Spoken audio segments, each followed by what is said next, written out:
In this video, I'll show you how to cancel a TurboTax return quickly and safely. Start by opening your web browser and navigating to the official TurboTax website. Sign into your account using your login details to access your TurboTax home screen, which is your central hub for managing all tax-related activities. Next, locate the Tax Tools section on the left-hand side of the screen and click on it. From the submenu, select Tools.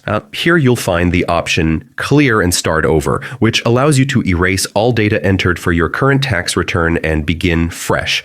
After selecting this option, TurboTax will ask you to confirm your choice.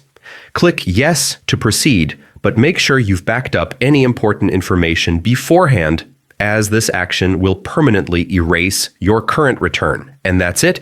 You've successfully canceled your TurboTax return and can now start a new one.